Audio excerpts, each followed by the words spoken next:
More on COVID-19 vaccines and their impact, we have now highlights from a recent virtual interactive session presented by the Indian Consulate of New York and GOPIO, Global Organization of People of Indian Origin.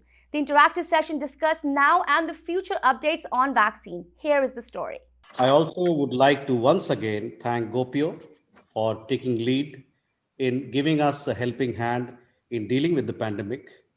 When the pandemic was raging at its high last year, you came in support of students, of community members, of young ones, of old people, distribution of food, distribution of medicine, facilitating people's travel. All that is truly and deeply appreciated.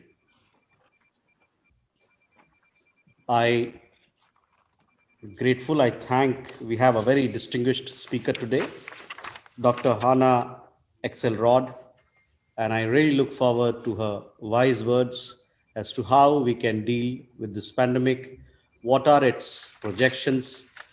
To me, it seems that we are pushing the pandemic away with the vaccinations that are going on here in this country, in India and other parts of the world. But at the same time, the news that we get on mutations, on the vaccine trying to change itself is a cause of concern, not just for us, but everybody in the world. Welcome everybody. Good evening, and Honorable Consul General Randeep Kumar Jaiswal, our distinguished speaker, Dr. Hannah Axelrod, GOPIO Manhattan President, Shivendra Sofet, and the Executive Committee members. Ladies and gentlemen, I bring greetings to you from GOPIO International and as advisor to GOPIO Manhattan. It is almost reaching one year since we are all homebound, and our New York area was the worst hit in the first half of last year. The country as a whole is still coming out of its peak from last month in coronavirus infection and death.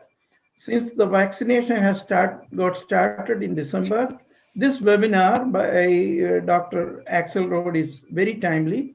Thanks to Dr. Arnab Ghosh for taking this initiative of organizing the webinar series on the health issues for our chapter, and we had a highly successful one on January 15th.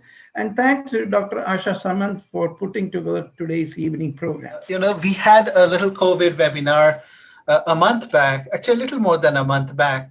And at that time, we had barely 2 vaccines approved. And just to think, within a matter of 7 weeks since we had that webinar, we now have in the US 3 approved vaccines. In India, we have 2 approved vaccines, and they have gone on to phase 2 trials. And just to think of the science, which has last year at this time, we were just seeing this disease spread, learning a lot about this disease and getting thoroughly scared about how quickly the pandemic has spread. And this spring, this winter and this spring, we have been primarily getting the good news about it, about the development of vaccines. And it's really fascinating how well the science seems to have worked. So let me start off with a few questions that I got on the chat and a few more that I have been getting over the emails. So let me start off with a question that Ms. Belvarier just talked about, and she was asking, which vaccine is better? Do we know that yet? We have 10 vaccines now you talked about, at least 3 of them approved. Which is better? The short answer is the one you can get. Now, we're not anywhere in the world, we're not anywhere near being able to pick and choose, at least not in terms of strategy.